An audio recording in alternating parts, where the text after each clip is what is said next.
Friends, इस video में हम क्लास 6 पीटीवी बुक की एक्सरसाइज 5.2 क्वेश्चन नंबर 5 सॉल्व करेंगे। यहाँ पे मैं लिख देती हूँ कि ये हमारे पास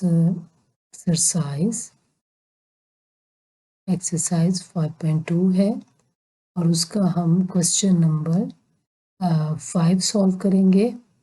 तो यहाँ पे क्वेश्चन नंबर 5 है कि a person is walking with the speed of 1 and 1/8 kilometer per hour. How much time does he require to reach a goal at the distance of 1/16 kilometers?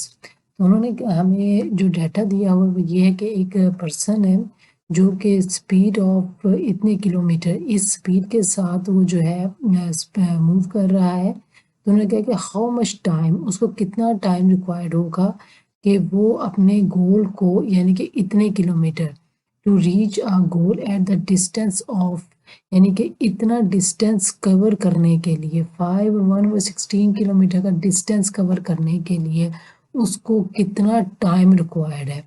ठीक है, तो ये आपके पास है कि वो स्पीड आ गई आपके पास। आप देखोगे अगर आपको ना पता चले कि ये आपके पास स्पीड है, टाइम है, डिस्टेंस है, तो आप उसके यूनिट से पता कर लो। तो ये किलोमीटर पर आवर स्पीड है आपके पास। ओके, और उन्होंने कहा कि how much time does he required, कि वो आपने इतने टाइम निकालना है। ठीक है, आपने इसमें से टाइम निकालना है कि आपके पास डिस्टेंस दिया हुआ है और स्पीड दी हुई है। तो यहाँ से जब आपने इसका टाइम निकालना है तो आप क्या करोगे, आप इन दोनों क्वांटिटी को आपस में डिवाइड कर लोगे। अच्छा, अब हमारे पास ये है कि हमें कैसे पता चलेगा कि हमने डिवाइड करना है। ठीक है, तो ये हमारे पास एक फार्मूला होता है कि यहाँ पे हमारे पास एक फार्मूला होता है कि अगर आप देखो यहाँ पे मैं क्वेश्चन लिख देती हूँ। पहले हम क्या करते हैं, हम पहले अपना गिवन डाटा लिख लेते हैं। A person is walking with the speed of 1/8 kilometre per hour. तो ये हमारे पास क्या दे दी है, स्पीड। हम लिखते हैं कि पर्सन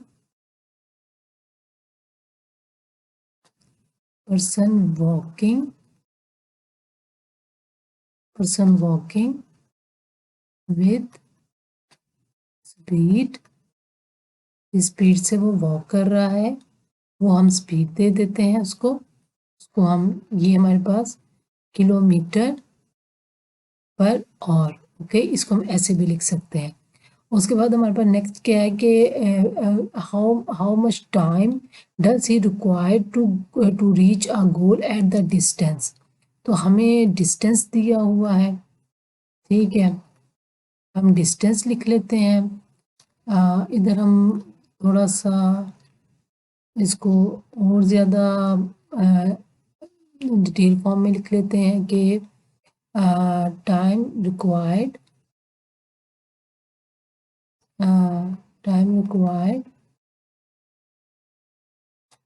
टू, इसको टाइम नहीं आएगा, ये आएगा यहाँ पे, ये डिस्टेंस ही आएगा। इसका हमारा पहले ही ठीक था कि distance person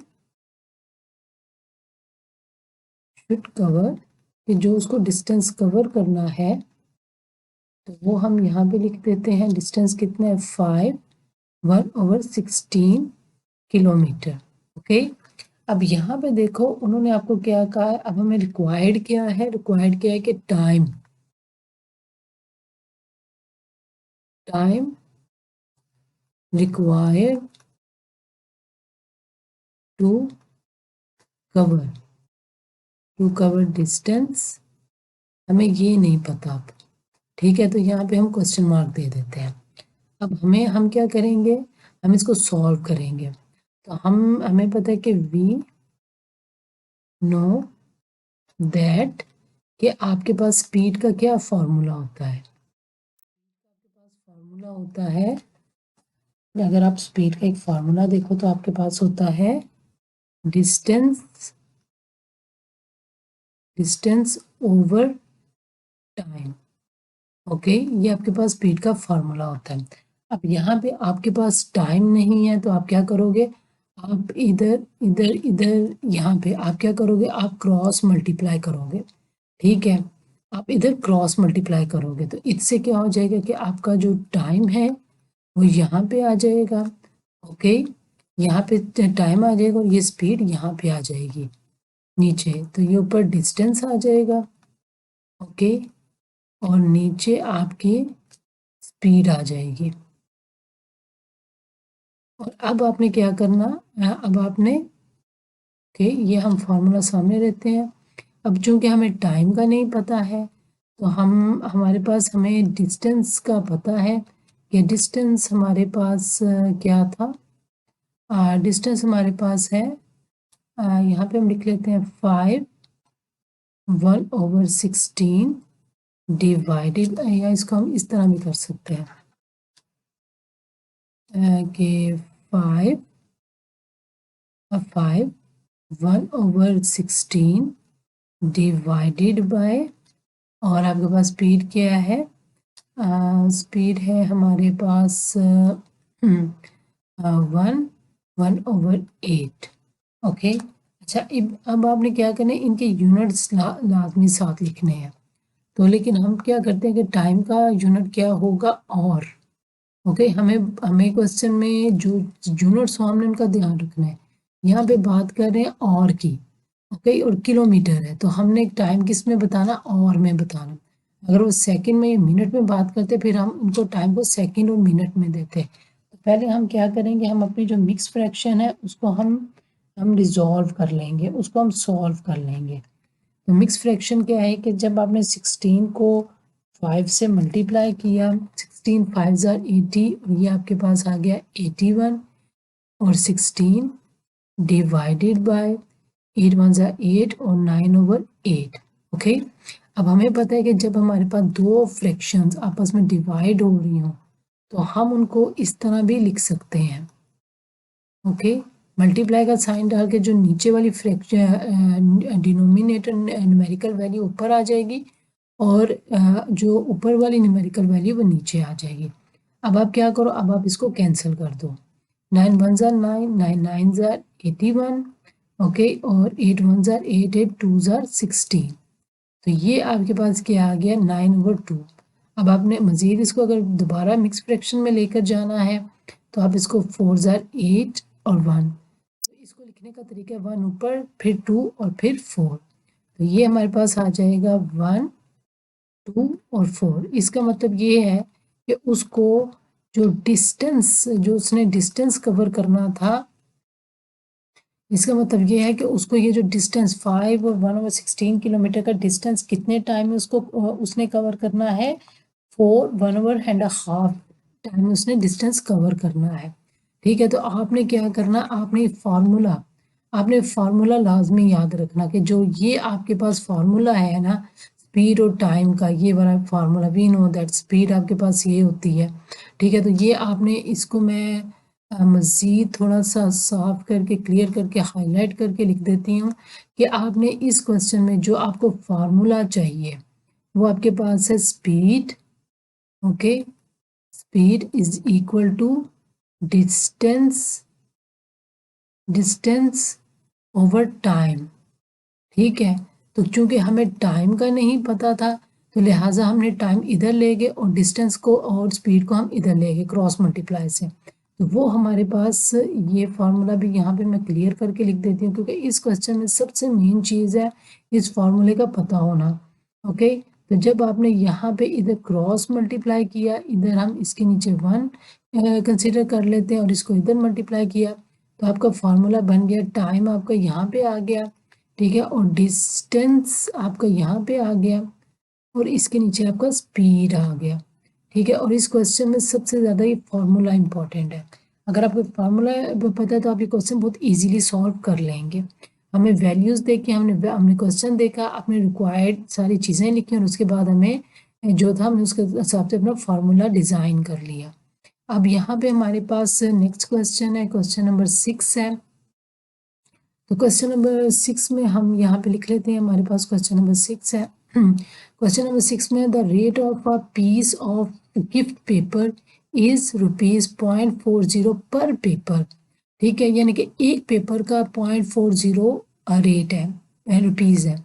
how many pieces of paper can we purchase for ₹78.40, यानी कि अगर आपके पास 78.40 है, ठीक है, पैसे हैं, तो आप कितने पेपर खरीद सकते हो। तो आप क्या करोगे, यहाँ पे हम सबसे पहले क्या करते हैं, हम यहाँ पे अपना क्वेश्चन लिख लेते हैं।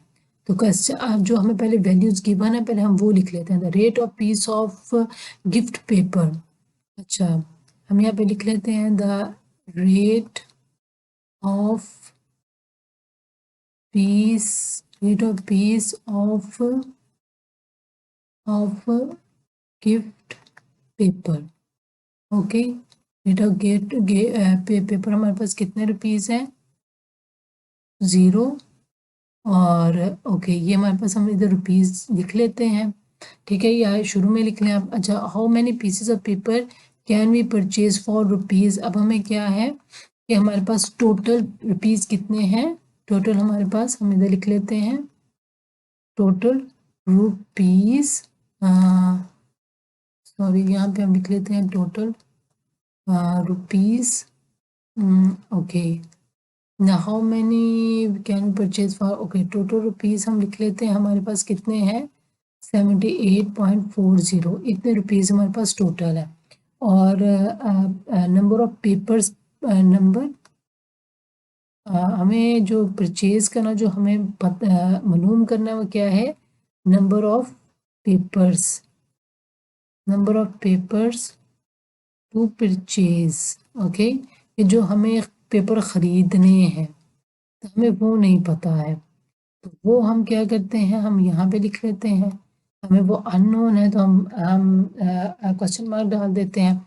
अब आपके पास ये सारी वैल्यू है, आपको एक गिफ्ट पेपर की वैल्यू दे दी हुई है, ठीक है, आपको रुपीज़ दे दी, और आपसे पूछ रहे हैं कि तो आप कितने खरीद सकते हो। तो आप क्या करोगे, आप इस वैल्यू को, टोटल रुपीज़ को 0.40 से डिवाइड कर दोगे। तो जब आप इसको डिवाइड कर दोगे, यहाँ पे तो आपको एक की वैल्यू पता है, तो जब आप डिवाइड कर दोगे तो आपके पास ज़्यादा की वैल्यूज़, आपके पास उनकी वैल्यू आ जाएगी, आपके पास पेपर्स आ जाएंगे कि आप कितने पेपर्स खरीद सकते हो। ठीक है, तो आप क्या करोगे, यहाँ पे हम इस तरह करके कर लेते हैं कि यहाँ पे हम क्या करते हैं। अच्छा, आ, इसको हम इसी तरह करते हैं। तो अब हम क्या करेंगे, पेपर परचेज, तो आप इसको यहाँ पे लिख लोगे कि क्या करोगे, आप 7.78, आप 78.40 को डिवाइड कर दोगे 0.40 से। ठीक है, यहाँ पे आपके पास अमाउंट ज़्यादा दी हुई है, और यहाँ पे एक पेपर की कीमत है, तो ज़्यादा पेपर की आपने कीमत निकालनी हो, तो आप इसको डिवाइड कर लोगे, तो आपको फिर ज़्यादा पेपर्स की कीमत का पता चल जाएगा। तो जब आपने इसको इससे डिवाइड किया, तो ये कुछ इस तरह होगा आपका। यहाँ पे हम कर लेते हैं, ओके, 78.40, जब आपने इसमें से 0 निकाला, ये 100 आ गया, और ये जो कि डिवाइडेड बाय 0.40 है, इसका जब आपने निकाला तो ये भी 100 आ गया। हम चाहते हैं कि, हमें पता है कि दो फ्रैक्शन जब आपस में डिवाइड हो रही हो, तो हम क्या कर सकते हैं, उनका 7840 100 मल्टीप्लाई बाय 100, और इसको रिवर्स लिख सकते हैं। 100 100 से कैंसिल हो गया, ये 0 0 से कैंसिल हो गया। अब हम इसको जब 4 को कैंसिल करेंगे, यानी कि 4 के टेबल में 4 1 ज़ार 4, और 4 1 ज़ार 4, 4 2 ज़ार 8, ये तो 1 आ जाएगा, और यहाँ पे कितना कैरी आ जाएगा हमारे पास, 4 1 ज़ार 4, और 4 यहाँ पे 4 5 6 7 3 इसको कैरी दिया, तो ये 9 ज़ार कैंसिल हो गया, 9 ज़ार 9 के टेबल में 38, तो 4 9 ज़ार 36, 2 इसको कैरी दिया। ठीक है, तो 4 2 ज़ार, तो यानी कि मैं इसको यहाँ पे चलिए इधर ही कर लेते हैं, 4 4 ज़ा 16, 4 5 ज़ा 20, 4 6 ज़ा 24, तो ये 6 के टेबल में चला गया। तो ये आपके पास यहाँ पे लिख लेते हैं। ओके, हम यहाँ पे नीचे करके लिख लेते हैं अपना। ठीक है, जब हमने इसको इस तरह करके किया, यहाँ पे मैं क्लियर करके लिख देती हूँ आपको। ओके, ये इस तरह था। ये है, पेंसिल चेंज कर लेते हैं। 100 के साथ कैंसिल हो गया, 0 के साथ कैंसिल हो गया, और ये 4 1 ज़ा 4 ये गया। अब 4 1 ज़ा 4, 3 इसको कैरी दिया, तो 9 ज़ा 36, और 2 इसको कैरी दिया, तो ये कैंसिल हो गया, तो ये किससे हो गया, 6 ज़ा। ओके, तो ये आपके पास आंसर आ गया 196 रुपीज़। तो ये सॉरी 196 पेपर्स। ओके, आपके पास आप यहाँ पे लिखोगे, यहाँ पे आप लिखोगे यहाँ पे करके के total papers can be purchase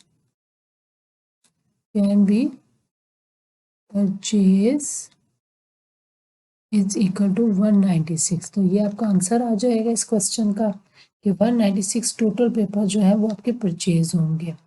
तो अब हम अपना अगला क्वेश्चन सॉल्व करते हैं। अगला क्वेश्चन हमारे पास है कि the price of a book is 65। Okay, ये हमारे पास ये है कि the price of a book is rupees, एक बुक की कीमत 650 है।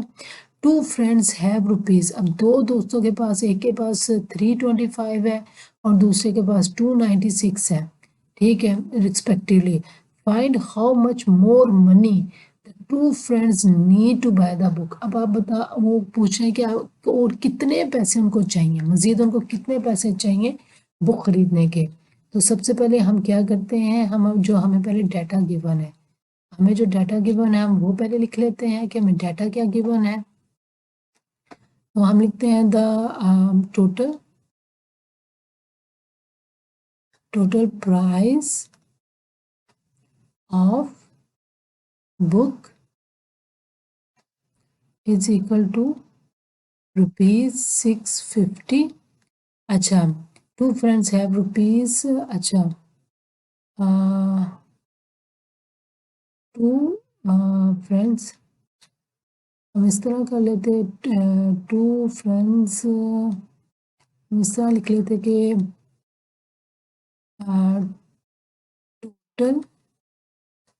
Total rupees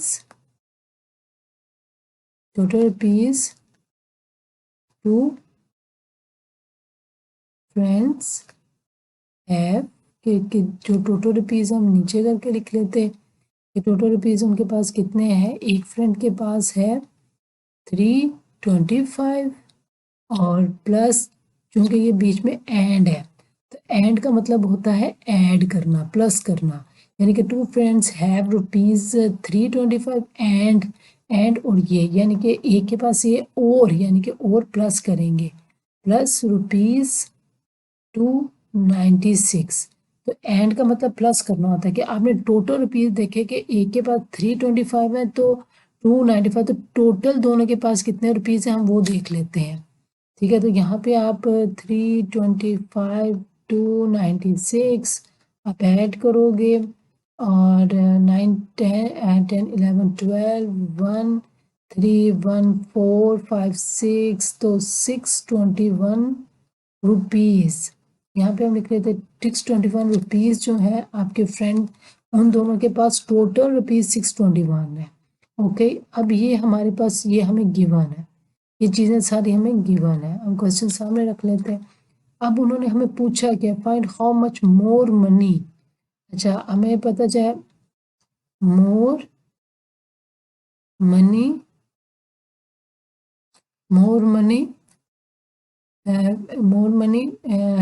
needed. Okay, needed के और पैसे जो चाहिए वो हमें नहीं पता कि कितने पैसे चाहिए, तो हम क्या करेंगे, वी विल सब्ट्रैक्ट, हम क्या करेंगे, सो नीडेड, मोर मनी नीडेड, सो इधर हम ऐसा करते हैं, हम स्टेटमेंट कुछ ऐसे बनाते हैं मोर मनी नीडेड का हमें नहीं पता, ठीक है, तो हम ऐसे क्वेश्चन डाल देते हैं, या इधर क्वेश्चन नहीं भी डालते, हम इधर इसको सॉल्व कर लेते हैं। मोर मनी नीडेड के लिए हम क्या करेंगे, टोटल इधर करके लिख लेते हैं, total total total price of book, total rupees, इधर लिख लेते हैं, total rupees minus, total rupees minus rupees friends have, okay, rupees friends, ये तो आज तो बस बार बार इजी करना पड़ रहा है। अच्छा, हम यहाँ पे करके लिख लेते हैं, मनी मोर मनी नीडेड, ठीक है, हम यहाँ से इसको यहाँ से शुरू कर देते हैं कि total rupees minus, total rupees minus rupees friends have, okay, rupees friends have, तो ठीक है। अब हम यहाँ से total rupees minus rupees friends have, यहाँ पे हम एक और वर्ड ऐड कर देते कि टोटल रुपीज फ्रेंड्स हैव, तो टोटल रुपीज जो थे यहाँ पे अगर आप देखें हमारे पास टोटल रुपीज कितने हैं, 650, 650, ये 50 है, 6 नहीं है, ओके, ये 650 माइनस 625, तो जब हमने इन दोनों को माइनस करके लिखा तो हमारे पास क्या आंसर आ जाएगा, आप 650 में से 621 माइनस कर दो, 19 को कैरी दिया 9, ये 4 है, ये 4 में से 2 निकाला 29, तो आपके पास आंसर आ जाएगा 29 रुपीज़, यानी कि उनको 29 मज़ीद रुपीज़ चाहिए अपने अपने वो बुक खरीदने के लिए। आप यहाँ पे देखो कि क्वेश्चन में क्या था कि उन्होंने बुक की कीमत दे दी है, वैल्यू दे दी है, फिर उन्होंने 2 फ्रेंड्स की वैल्यू दे दी है कि 2 फ्रेंड्स के पास कितने रुपीज़ है। अब उन्होंने कहा कि उनके पास कितने रुपीज़ और चाहिए, यानी कि उनके पास कितने रुपीज़ कम है, इसका यही मतलब हुआ ना कि हाउ मच मोर मनी, कि उनको कितने और पैसे चाहिए, तो इसका मतलब उनके पास वो पैसे कम है ना, तो जो कम होगा उसको में हम क्या करेंगे, उसको सब्ट्रैक्ट करके निकालेंगे, ओके, हम उसको क्या करेंगे, हम उसको सब्ट्रैक्ट करके निकालेंगे।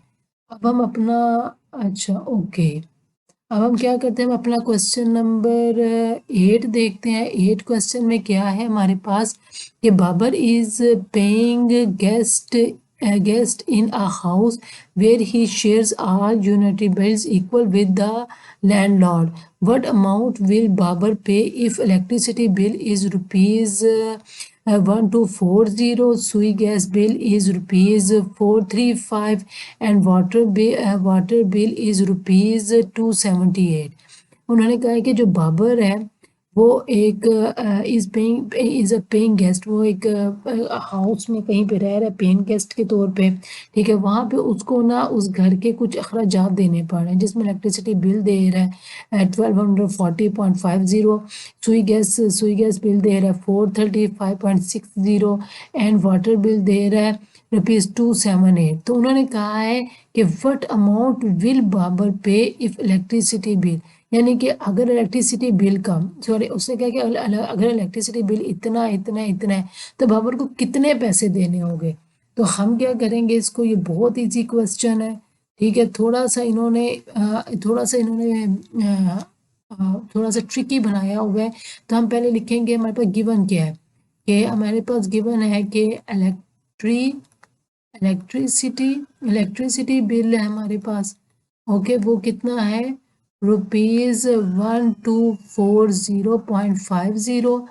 फिर हमारे पास क्या है कि ये सुई गैस बिल है, हमारे पास सुई गैस बिल है, तो वो हमारे पास है ₹435.60। फिर हमारे पास वाटर बिल है, हमारे पास उसके बाद वाटर बिल है, तो वाटर बिल हमारे पास है कि ₹278.90। तो हमने कहा कि टोटल अमाउंट, अब उन्होंने कहा कि व्हाट अमाउंट विल बाबर पे, क्या तो अमाउंट हमारे पास हम कहेंगे कि अमाउंट, यहाँ पे हम लिख लेंगे कि amount will amount Babar pay amount Babar will pay amount Babar will pay, यानी कि जो अमाउंट बाबर पे करेगा तो उसमें क्या होगा, हम क्या करेंगे, इन सबको ऐड कर देंगे। इन सबको, ये हमें वो पूछ रहे हैं, देखे लिखा हुआ है what amount will Babar pay if the electricity bill is, ठीक है, वो कहीं पे पेइंग गेस्ट है वेयर ही शेयर्स आर यूनिटी bills equally with the landlord, वो इक्वली लैंडलॉर्ड के साथ सारे बिल्स पे शेयर कर रहा है, ठीक है। तो उसमें उन्होंने कहा कि what amount will Babar pay if electricity bill, के अगर इलेक्ट्रिसिटी बिल इतना है और सारा कुछ इतना है तो बाबर क्या करेगा कि बाबर को फिर कितने पैसे देने पड़ेंगे, क्योंकि इक्वली उसको देने पड़ रहे हैं ना। तो पहले हम क्या करेंगे, हम इन सबको प्लस कर लेंगे, ठीक है। इधर मैं लिख लेती हूँ कि इलेक्ट्रिसिटी बिल प्लस सुई gas bill plus water bill, okay. ये सारे बिल हम पहले क्या करेंगे, इनको प्लस कर लेंगे। तो यहाँ पे हम लिख लेते हैं कि ₹1240.50, अच्छा, प्लस स्वी गैस का कितना बिल है, ₹435.60, प्लस रुपीज़ है हमारे पास 278.90। तो अब हम क्या करेंगे, ये सारी वैल्यूज़ को हम प्लस कर लेंगे, ठीक हो गया। अब इनको हम प्लस कर लेते हैं, अपनी सारी वैल्यूज़ को। हम कैसा करते हैं कि पहले हम इन दोनों को प्लस कर लेते हैं कि 1240.50 प्लस 435.60, तो ये हमारे पास पहले इन दोनों वैल्यूज़ को प्लस किया, या हम एक साथ कर लेते हैं वैल्यूज़ 278.90। तो ये हमारे पास क्या आ गया, जो टोटल अमाउंट हमारे पास आ गया कि ₹1955, ठीक है। ये वो पैसे हैं, ये वो बिल है हमारे पास के जो हम कि जिसको हम ये कह रहे हैं कि बाबर जो है, टोटल अब हमारे पास पैसे आ गए कि जो बाबर है वो ये पैसे जो हैं वो इस तरह ये पैसे देगा, ठीक है। अब यहाँ पे मैं आपको बता देती हूँ कि हमने किस तरह किया है इसको। हमने इस तरह किया है कि इन सारी वैल्यूज़ को हमने प्लस कर लिया है, ठीक हो गया। हमने इन सारी वैल्यूज़ को प्लस कर लिया है। हमने, अच्छा, हमें कैसे पता चला था कि हमने इन सारी वैल्यूज़ को प्लस करना है, क्योंकि उन्होंने हमें पूछा है कि आप ये बताएं, यहाँ पे, हाँ जी, उन्होंने हमें पूछा है कि उन्होंने हमें पूछा है कि ये बताएं कि अब ये इक्वली डिवाइड हो रहा है, तो पहले हमें क्या था, ये वैल्यूज़ निकालनी है, पहले हमने ये वैल्यूज़ निकालनी है, उसके बाद अब टोटल पहले इनको ऐड किया। अब चूंकि वो डिवाइड करना है इक्वली, सारा बिल इधर देना, Babar is paying guest house where he shares all यूनिटी बिल इक्वली, यानी कि लैंडलॉर्ड के साथ इक्वली शेयर कर रहा है। तो टोटल बिल तो इतना आ रहा है, पहले तो हमने टोटल बिल निकाल लिया। अब जब चूंकि बाबर ने शेयर करना है तो हम क्या करेंगे, इस वैल्यू को डिवाइड कर लेंगे, ओके। इसमें क्योंकि टोटल बिल इतना आ रहा है, जिसमें इलेक्ट्रिसिटी बिल है, सुई गैस बिल है, पहले हमने सारे बिल ऐड कर लिए हैं। अब चूंकि बाबर का अब हमने निकालना है कि इक्वली शेयर, ठीक है, हम क्या करेंगे, इक्वली अमाउंट बाबर विल पे, हमें इसका नहीं पता, लेकिन हम यहाँ पे अब यहाँ पे लिखते हैं कि एक मिनट, अमाउंट बाबर विल पे, ठीक है, हमें नहीं पता, तो यहाँ पे हम लिख लेते हैं इलेक्ट्रिसिटी बिल, सुई गैस बिल, वाटर बिल, ये सारे निकालिए। अब हम यहाँ पे करके लिख लेते हैं, हम यहाँ पे करके लिख लेते हैं कि अब यहाँ पे आएगा कि अमाउंट, अब हम यहाँ पे आके लिखेंगे कि अमाउंट बाबर विल पे, यानी कि बाबर जो अमाउंट पे करेगा, अब हम यहाँ पे आके लिख लेंगे। तो हम इसको क्या करते हैं कि इसको सामने रख लेते हैं थोड़ा सा, यस, इसको। अब लैंडलॉर्ड के साथ चूंकि वो शेयर कर रहा है, लैंडलॉर्ड के साथ वो शेयर कर रहा है, तो अमाउंट बाबर विल पे, हम यहाँ पे लाइन लिख लेते हैं, ओके, अमाउंट बाबर विल पे, ठीक है। तो वो क्या करेंगे हम लोग, 1955 डिवाइडेड बाई 2, क्योंकि 1955 जो रुपीज़ है वो तो टोटल रुपीज़ है ना, वो तो टोटल है कि जितना टोटल बिल आ रहा है। अब इसमें से आधा लैंडलॉर्ड दे रहा है और आधा बाबर दे रहा है, तो वो जो आधा है वो हम उसको कैसे निकालेंगे, वो हम उसको डिवाइड करके निकालेंगे, ठीक है। हम उसको डिवाइड हाफ कर लेंगे उसका, कि इन सारे बिल में से बाबर ने कितने देने हैं। तो वो हमारे पास क्या आ जाएगा, 977.5 रुपीज़ जो है, 500 रुपीज़ जो है वो बाबर देगा। ठीक हो गया। आपको ये क्वेश्चन की उम्मीद करती हूँ कि समझ आ गई होगी। ये इस तरह है कि यहाँ पे लिखा है कि Babar is a paying guest, एक घर में वो रह रहा है, ठीक है। वेयर ही शेयर्स ऑल यूनिटी बिल्स, उसको सारे बिल इक्वली विद लैंडलॉर्ड के साथ शेयर करने पड़ रहे हैं। अब जो है कि the what amount Babar will pay, amount Babar को कितनी पे करनी पड़ेगी इफ इलेक्ट्रिसिटी बिल, अगर इलेक्ट्रिसिटी का इतना बिल आ रहा है, गैस का इतना बिल आ रहा है, तो उस वाटर बिल, पहले हमने सारे बिलों को टोटल कर लिया। अब जब हमारे टोटल अमाउंट हमारे पास आ गई ऐड करके कि इतना तो टोटल बिल आ रहा है, अब इसमें से दो बंदों में हमने डिवाइड करना, ठीक है, डिवाइड, क्योंकि इक्वली शेयर का मतलब है डिवाइड करना। यहाँ पे जो ये लफ्ज हो गया ना, इन्होंने लिखा कि bill equally, he share all unitary bill equally, तो इसका मतलब है डिवाइड करना। ठीक हो गया। तो इसमें से जो है 977.5 बाबर दे रहा है और बाकी पैसे लैंडलॉर्ड दे रहे हैं। अच्छा, और अब हमारे पास एक क्वेश्चन नंबर 9 है। हम क्वेश्चन नंबर 9 सॉल्व कर लेते हैं कि यहाँ पे हम इसको क्वेश्चन नंबर 9 देख लेते हैं कि the price of a chemical of 16 kg weight, यहाँ पे हमारे पास क्वेश्चन नंबर 9 है कि the price of a chemical of 16 kg weight is ₹1429.60, what is the price of 11 kg weight. उन्होंने कहा है कि जो 1600, ये क्वेश्चन हम इस तरह है कि पहले हम अपना वैल्यूज जो हमें गिवन डाटा है वो लिख लेते हैं। The price of chemical of 16 kg कितनी है हमारे पास, 1429.50।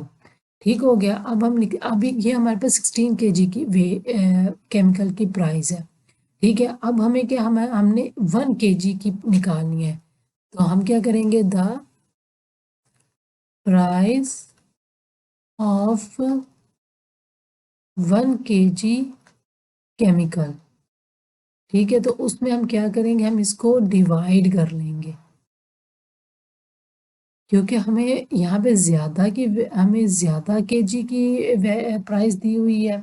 ठीक हो गया, हमें ये ज़्यादा केजी की दी हुई है, तो 16 केजी की दी हुई है। 1 केजी की केमिकल की प्राइस निकालने के लिए हम क्या करेंगे, यहाँ पे यूनिट लिख लेते हैं रुपीज़, यहाँ पे भी रुपीज़ लिखते हैं, तो हम इसको डिवाइड 16 से हम 14, हम इसको डिवाइड कर लेंगे। ये जो हमारे पास 1429.50 है ना, इसको हम डिवाइड कर लेंगे 16 से। तो इसको हम जब 16 से डिवाइड करेंगे, तो यहाँ पे हम इसको डिवाइड करके देख लेते हैं कि हमारा आंसर क्या आ रहा है। ठीक है, यहाँ पे हम इसको डिवाइड कर लेते हैं, तो ये हमारे पास आंसर आ जाएगा 89.34। यहाँ पे हम इसको डिवाइड भी करके देख लेते हैं। यहाँ पे जब हमने इसको डिवाइड किया 1429.50 तो वो हमारे पास आंसर 89.34 आ गया। अब हम क्या करेंगे, ये हमारे पास 1 केमिकल की वैल्यू आई है। What is the price of 14.4 kg chemical, तो उसके लिए हम क्या करेंगे, हमारे पास होगी द प्राइस ऑफ 11.4 kg। इसके लिए हम क्या करेंगे, हम इसको जो हमारे पास वैल्यू आई है, इसको हम 89.34 मल्टीप्लाई बाय 11.4 kg जो था उसके पास हम उससे मल्टीप्लाई कर देंगे। ओके, उसके सॉरी इसके साथ हम इसको द प्राइस ऑफ इतने यानी कि इतने केजी के हम इसको क्या करेंगे, हम इसको मल्टीप्लाई कर देंगे तो हमारे पास क्या कीमत आ जाएगी। आप देखें कि जब हमने 11.4 केजी की वैल्यू निकालनी थी तो हमें तो पहले 1 केजी की हमें पता ही नहीं था कि 1 किलो की क्या वैल्यू है, क्या प्राइस है, उसकी क्या वैल्यू है। तो जब हमने ए की कीमत निकाली तो अब जब हमने 11 केजी की वैल्यू निकाली है तो हमने उसको उससे मल्टीप्लाई कर दिया, यानी कि ये हमारे पास 1 केजी की वैल्यू, यानी कि 1 केजी जो केमिकल है वो 89.34 है। अब जब हमने 11.4 केजी की निकाली तो हम इसको मल्टीप्लाई कर लेंगे। ठीक हो गया, तो जब हमने इसको मल्टीप्लाई किया तो हमारे पास 1018.59 आ गया। ये हमारे पास इसके पास ये यहाँ पे हम इसका यूनिट लिख लेते हैं, ये हमारे पास रुपीज आंसर आ गया। ठीक है, तो यहाँ पे जो लास्ट क्वेश्चन है यहाँ पे स्टूडेंट्स अब हम क्वेश्चन नंबर अपना 10 सॉल्व करेंगे। इस एक्सरसाइज का लास्ट क्वेश्चन है और यहाँ पे क्वेश्चन है कि Sadaf bought 2.25 kg beef at the rate of rupees 160 per KG और 0.50 kg पॉइंट हम यहाँ से देख लेते हैं कि 0.775 kg mutton eight the rate of rupees 350 kg पर KG and 2.5 kg chicken eight the rate of rupees 170 पर KG. What amount she left with out of rupees 1500। Okay, यहाँ पे इस क्वेश्चन में ये है कि क्वेश्चन नंबर 10 है, इस एक्सरसाइज का लास्ट क्वेश्चन है। तो यहाँ पे ये है कि सदफ शॉपिंग पे गई है और कुछ ग्रॉसरी करने गई है और उसने कुछ चीज़ें ख़रीदी हैं जिसमें से उसने 2.25 kg का बीफ ख़रीदा है, ठीक है, और रुपीज़ पर केजी यानी कि उसको 160 पर केजी बीफ की कीमत थी। यहाँ पे उन्होंने ये नहीं बताया कि 2.25 केजी की कितनी है, उन्होंने पर केजी यानी कि एक एक केजी, यानी कि अगर उसने मटन ख़रीदा तो 1 किलो जो मटन था ना वो 160 का था, तो 2.25 केजी हमें नहीं पता। तो इसी तरह उन्होंने अगर ये बीफ या मटन उन्होंने ख़रीदा है तो उनका अगर उन्होंने 0.75 केजी मटन ख़रीदा है तो यहाँ पे अगर उन्होंने वो मटन ख़रीदा है तो वो हमारे पास अगर 0.75 यानी कि 0.75 केजी मटन है तो उसकी एक की कीमत हमारे पास 350 है। इसी तरह 2.35 केजी चिकन है तो 1 किलो चिकन की कीमत 170 है। ठीक है, तो उन्होंने कहा कि what amount is she left with out of rupees के उसके पास 1500 टोटल थे। तो ये सब शॉपिंग करने के बाद उसके पास कितने पैसे रह गए। तो सबसे पहले हम क्या करेंगे, हम क्या करेंगे कि सदफ हम पहले सबसे पहले क्या करेंगे कि हम इन सब की कीमत के उसने टोटल कितने रुपीज़ यानी कि उसने खर्च कर ली है। तो हम क्या करेंगे, हम सबसे पहले उसकी टोटल अमाउंट निकालेंगे क्योंकि उन्होंने पर केजी निकाली हुई है। तो हम लिखेंगे कि Sadaf bot beef,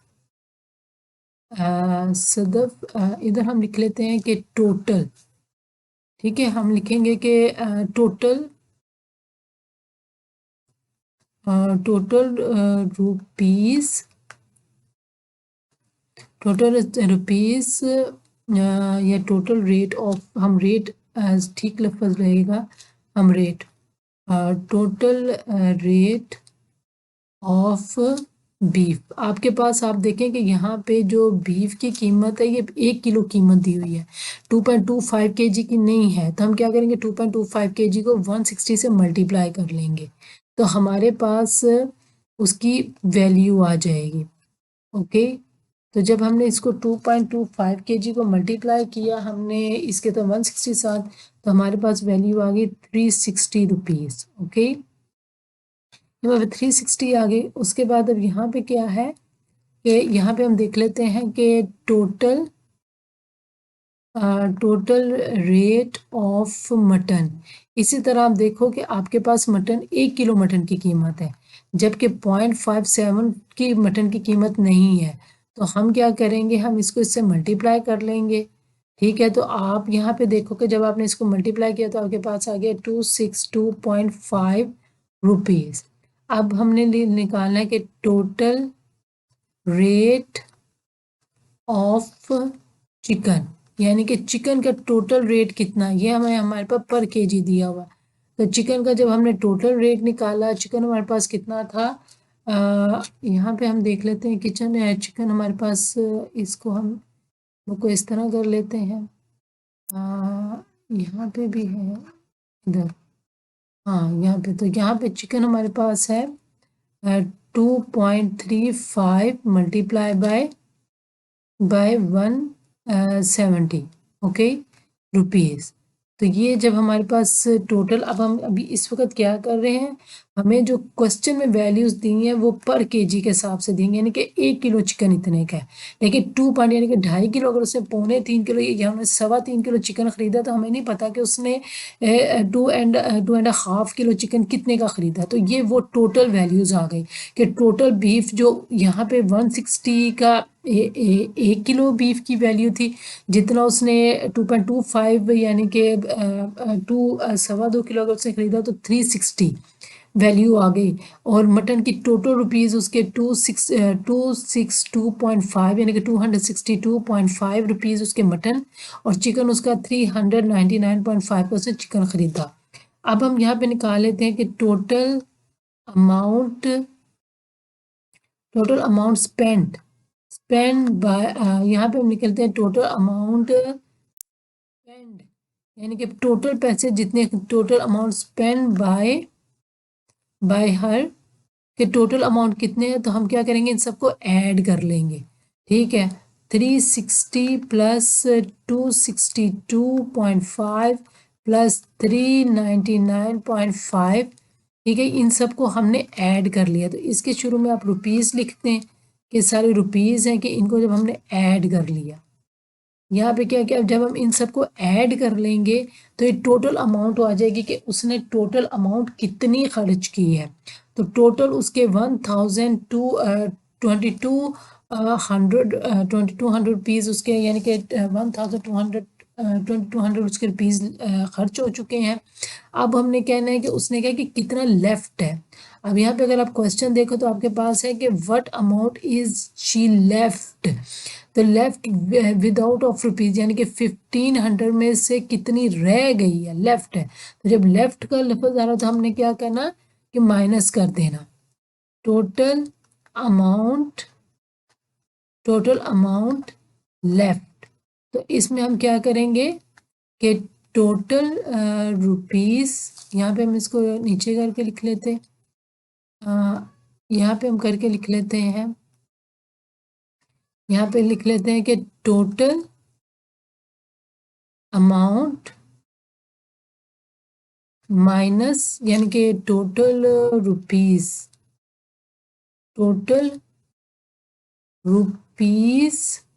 minus total rupees minus rupees spend, ठीक है, जितने, यानी कि टोटल रुपीज़ में से हमने क्या किया कि टोटल रुपीज़ हमारे पास 1500 थे, ठीक है, और स्पेंड, और उसने कितने खर्च कर लिए, 1022 उसने खर्च कर लिए, ठीक है, इतने रुपीज़ उसने खर्च कर लिए। तो अब उन्होंने चूंकि लेफ्ट का है तो हम दोनों को माइनस करके जब देखेंगे कि अब उसके पास कितने पैसे रह गए हैं, बच गए हैं, तो उसके पास 478 रुपीज़ बाकी रह गए हैं। तो ये टोटल आपका क्वेश्चन था। इस क्वेश्चन में ये था कि उसने क्या किया कि पहले उन्होंने आपको वैल्यू, जो पर लिखा हुआ है ना, ये पर इंडिकेट करता है, बताता है आपको 1 किलो की, यानी कि 1 kg एक चीज़ की वैल्यू बताता है कि 1 किलो जो है ना बीफ वो 160 का है, 1 किलो मटन आपके पास 350 का है, 1 किलो चिकन आपके पास 170 का है। लेकिन उन्होंने ये नहीं बताया कि 2.25 kg बीफ कितने का था, और यानी कि उसने बीफ कितने का लिया। तो हमने सबसे पहले क्या किया, हमने उन चीज़ की वैल्यू निकाली कि उसने बीफ के कितने पैसे स्पेंड हुए, उसके मटन में कितने हुए, चिकन में कितने वैल्यू, यानी कि उसके बीफ में कितने पैसे स्पेंड हुए, मटन में कितने हुए और चिकन में कितने, तो वो हमने मल्टीप्लाई कर लिया।